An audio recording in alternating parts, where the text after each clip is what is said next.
दिवाली के दिन माता लक्ष्मी और भगवान गणेश की मूर्ति की पूजा की जाती है। हमारे घरों में तो पहले से इन दोनों भगवान की मूर्तियां या फिर तस्वीरें होती हैं। वहीं दिवाली के दिन पूजा करने के लिए माता लक्ष्मी और भगवान गणेश की मूर्ति खरीदी जाती है। उसके बाद बड़े ही विधि विधान से दिवाली की पूजा की जाती है। लेकिन सवाल ये है कि दिवाली पूजन के बाद भगवान गणेश और माता लक्ष्मी की मूर्ति का आखिर क्या करना चाहिए? शायद ये तो आपने अभी तक सोचा ही नहीं होगा। तो चलिए हम आपको बताते हैं हिंदू धर्म में और ज्योतिष में इस बारे में क्या लिखा गया है या फिर क्या कहा गया है। ज्योतिष में मूर्तियों के हिसाब से अलग अलग बातें कही गई हैं। मतलब आपने अपने घर में माता लक्ष्मी और भगवान गणेश की मूर्ति किस धातु की लाई हुई है, उसके हिसाब से अलग तरीके बताए गए हैं। सबसे पहले बात करते हैं सोने, चांदी या फिर किसी भी धातु की मूर्ति की।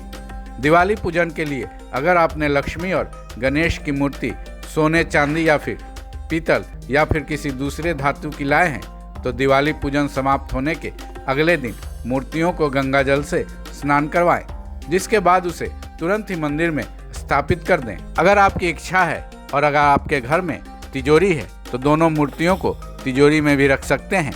इससे आपको किसी तरह की हानि नहीं होगी।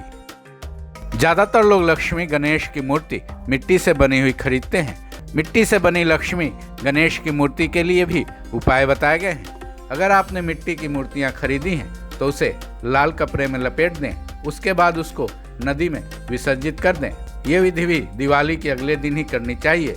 अगर आपके आसपास नदी नहीं है तो उसे किसी साफ सुथरे बर्तन में उस वक्त तक रख दें जब तक मूर्तियाँ पूरी तरह से गल ना जाएं। ऐसा करने से आपको किसी तरह की हानि नहीं होगी। ये तो हुए वो उपाय जो दिवाली की पूजा के बाद आपको लक्ष्मी गणेश की मूर्तियों के साथ करने हैं। लेकिन सबसे बड़ी बात यह है कि आखिर कुछ लोग ऐसा क्या कर डालते हैं कि माता लक्ष्मी और गणेश कुपित हो जाते हैं। राह चलते आपने गणेश लक्ष्मी की मूर्तियाँ पेड़ों के नीचे रखी देखी होंगी। हम में से कई लोग ऐसा करते हैं जो बिल्कुल गलत है। ऐसा तो भूल कर भी नहीं करना चाहिए, क्योंकि इसको किसी भी हाल में सही नहीं माना गया है। हर किसी को लक्ष्मी गणेश की मूर्ति को पेड़ों के नीचे रखने से बचना चाहिए, क्योंकि मान्यता है कि ऐसा करने से कई तरह की मुश्किलों का सामना उन्हें करना पड़ सकता है। इस खबर में बस इतना ही।